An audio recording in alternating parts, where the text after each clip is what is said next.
Hi everyone, it's QuickyBaby and welcome back to World of Tanks, and I bet you have seen some of these tanks in the matchmaker. Recently there seems to be an absolute flood of tier 8 premium Italian medium tanks in the form of the Progetto 46. Now, Wargaming's homepage has just, well, yesterday said that the new patch 1.0.1 is going to be coming, I guess, for the European server on Thursday, on the Russian server tomorrow. I believe the North American server will probably also be on Thursday, not sure about Asia, and the other servers as well. And there's a funny thing, has the Chinese server even got 1.0 yet? If for some reason I have some Chinese subscribers out there, please do let me know if you're playing on the Chinese server, what Kongzong are up to. Anyway, I'm really excited for 1.0.1 and brand new tech tree.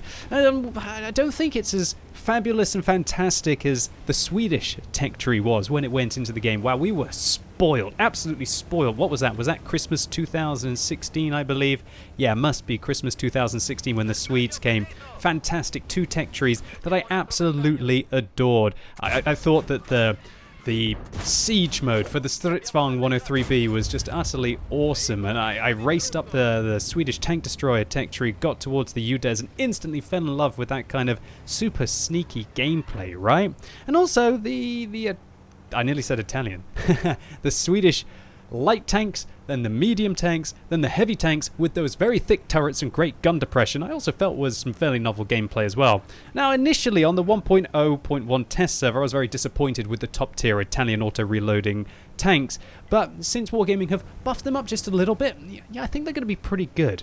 But for some reason, and I know this is an opinion that hopefully maybe some of you are feeling, I just feel that because the Progetto 46 is so darn awesome at tier 8 premium, and the fact that a lot of us have been able to get it very, very cheaply if you took part in the Italian challenge mission, that it kind of just wears off the specialness. Specialness, is even that a word? The special feeling that you'll probably get when you finally get up towards the Pantera, the tier 8.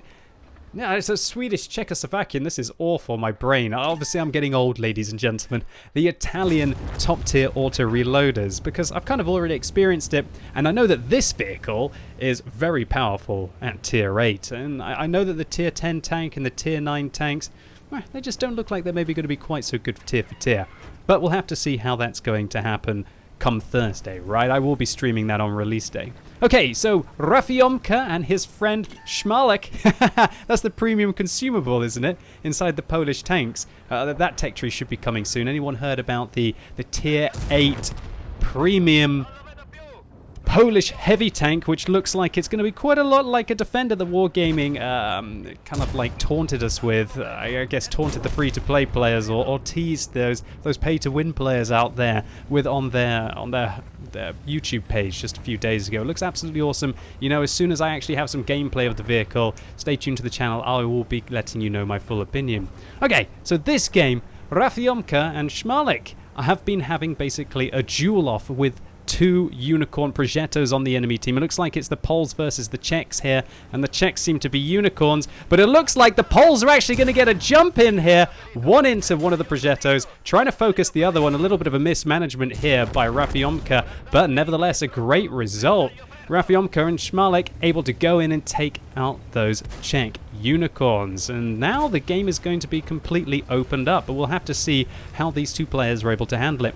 So far, literally, for the rest of their entire team, only the T20 has picked up a kill. But I guess you could argue that they invested the most important vehicles on their team all the way up on the north, and literally the only 2 tier 8 tanks. This is just godlike matchmaking. I know there's a tier 8 self-propelled gun, but as far as I'm concerned, that's a gun, right? It's a self-propelled gun. It's not really a tank, in my opinion.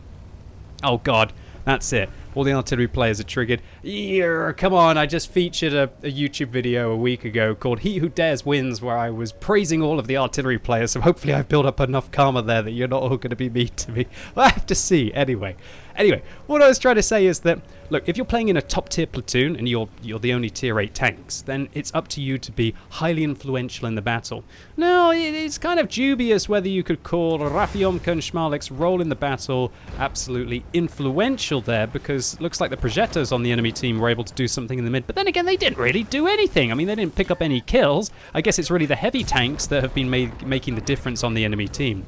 Anyway, unfortunately, it looks like Schmalek falls to an IS just after Raffiomka picks up a kill on a Yak Panzer IV, and so that means that Raffiomka, who's already on a Radley Walters medal, this thing is absolutely fantastic for securing kills, because, especially in a matchup like this, that 720 magazine burst damage the vehicle can do within 4 seconds of the first shot is just so proficient for taking out these low health vehicles. Tier 6 tanks, nom nom nom, 1, 2, 3, as this tank will go. It'll pretty much kill any tier 6 vehicle. Even some of the heavies are going to be contested, especially if you maybe get some fire in there as well. Tier 7 tanks, you're taking off about 2/3 or 3/4 of their hit points, but it's really when this tank deals with your tier 9 and your tier 10 tanks that you kind of maybe sometimes only taking off 1/3 of the enemy's hit points, especially if they're a heavy vehicle, or even far less than half on some of the, even on the mediums of the top tier vehicles. That this thing feels a little bit different. So it's just very interesting for the Progetto. It feels like an absolute predator inside a very good matchup, but when you do get in those worse matchups, it can still fire in single shot mode and hopefully pepper its opponents before then it commits to some kind of a full magazine dump, and that really is the gameplay that you have to develop in this tank.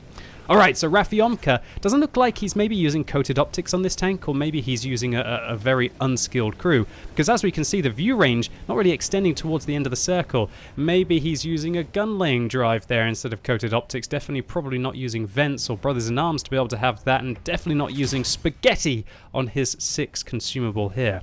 Nevertheless, view range aside, the reason why I'm mentioning it is because I feel in this tank, because the camera rating is so bad, that you really have to boost the view range up as much as you possibly can.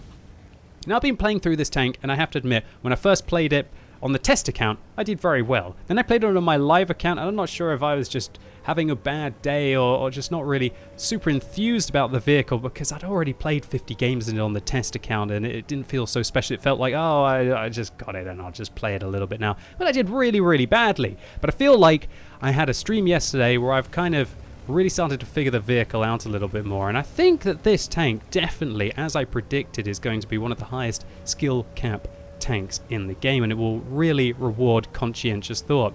Now let's see if Raffiomka can try and get into that state of mind, the Italian way, to be able to pull through this 1 versus 5 scenario. So Raffiomka has given the slip to all 4 of those tier 7 tanks that were trying to chase after him along the south, and hopefully he's going to be able to slip into the cap circle here, most likely to take on the A43. And as we can see at the top of our screen, there is only 1 tank inside the cap circle, so Raffiomka should be able to take... Oh my word, what? No, was I wrong? Or did something just enter right now? Oh my word, that was an ambush, but luckily Raffiomka dealt with it as well. Okay, cool. IS shut down, but unfortunately the A43 managed to penetrate him. Luckily though, the IS bounced. That would have been an absolute heartbreak in this game. However, now Raffiomka really starting to scrape the barrel with regards to hit points, and I like what he's doing here. I think he reversed a little bit, maybe thinking that the A43 was coming around the corner, or alternatively, maybe he reversed to make the A43 think that he was still there with the last possible second that he was spotted. Either way, all he has to do right now is try and shut down this tier 6 Soviet medium tank before evidently the tier 7 tanks will start to make their way back. And there's the A43, thought he could maybe flank around and get some sneaky shots in. Raffiomka misses the first, but this is where this tank is brilliant. Sure, you mess up a shot, that's okay. Wait for it to go back and you got a full magazine. 1, 2, will the third one connect? Not quite. 2 good rolls there, not exactly super high rolls, but not low rolls, almost exactly, or completely average with the second one actually. Means that he's going to have to expose himself just a little bit more to try and find a shot on the A43. The bushes conceal the position just a little bit, but that is all she wrote for that tier 6 medium tank. Okay, so now the T29 just spotted. Look how important it was for Raffiomka for being able to get towards the south. Now Tiger P has also spotted him. Doesn't look like the Tiger P has very good view range, however. Either that or he's spotted the entire time. I can't quite work it out right now. All I know is that Tiger P I think tried to blind fire there. I saw a shell tracer whiz past on the right hand side of our screen, and that means that Raffiomka is able to put an entire magazine in and then reload for the final shot. But look at that awful 12-second reload. You really don't want to have to fire that third shot unless you have to in this vehicle, because if you've got 2 shells left in the tank, it's an 8-second reload. If you've got 1 shell left in the tank, it's a 9-second reload. But if you fire all of them, it's a 12-second reload, which means that Rafyomka exposes his tank to the comet for just a little bit too longer. Well, a little bit too long there. But looks like 2 tanks inside the cap circle, T-29 and a comet. Okay, this is starting to get really tense right now. 4,000 damage, 11 kills. He's already fed Schmalek on his team oh gosh, what is it called? Not courageous resistance, or we're gonna get that. Oh yeah, crucial contribution medal. It was close. Courageous resistance, crucial contribution. Wargaming love their C's for some reason. Okay, cool. But right now, 23 seconds left on this game. Rafyomka is gonna have to try and find out where this comet is. Looks like they're hiding in the bushes, or no, just bad view range. He didn't spot the T-29 until the T-29 moved. So unless the T-29 is using a camo net there, which would be a bit of a funny one to use on an American Tier 7 heavy, then Rafyomka's view range is really low. Pretty sure he's not using coated optics by now. Definitely something that I would recommend using on this vehicle. My preferred loadout will be vertical stabilizers, a gun rammer, and coated optics. And when you get an exceptionally skilled crew and you use a premium consumer, we might want to drop the coated optics to use vents. Okay, 8 seconds left. There's the interrupt. And Rafyomka is just going to fully unload on the T-29, even though he isn't spotted. Not sure what I think about that, because now he's once again got the 12-second monster reload. Might have been best to fire pop, pop, pop there, but he probably realizes he needs to flank across and find the comet. 4, 3, 2, 1, 0. What? Oh, just an interrupt. Oh my word. That could not have been closer. I thought the game was won. Wow, Rafyomka literally giving us a nail biter. I'm on the edge of my seat trying to figure out whether he's going to be able to get this extra shot into the comet. He's on 59 hit points as well, keeps missing, and once again has a 12-second reload. I guess really confident in the accuracy of this vehicle at .33. Will this one go in? There you go! Into the comet.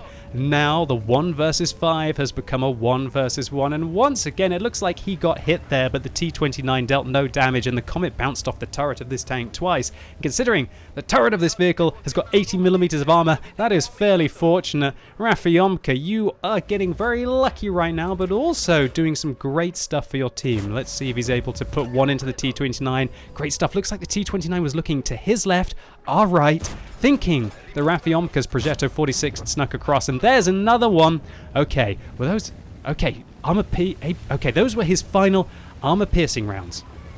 Now Rafyomka is loading some APCR rounds, of which he was firing a lot of at the start of the battle, but not too many. Kind of ran out. Don't really feel like you need those premium rounds on this tank unless you are in a terrible matchup, and this is certainly not one of them. But they're going to come in handy here, with 5 shells left in his vehicle. 2 armor-piercing rounds, well, a armor-piercing composite ridge, and 3 high-explosive rounds. Do you see there was a little bit of a bug there? It actually showed as if it had reloaded all of the shells. I guess that's some kind of a replay bug here right now. But Rafyomka is basically deciding that he wants to fire HE here at the T-29. Splashes for, oh god, 6 damage. Okay, things are getting tense now. The siren goes off. 2 minutes left in the game. Going to reload that extra high-explosive round. Maybe going to try and find the shot on the T-29 here. I feel like he's really playing with fire. I think the APCR round against the hull would have been the better choice there.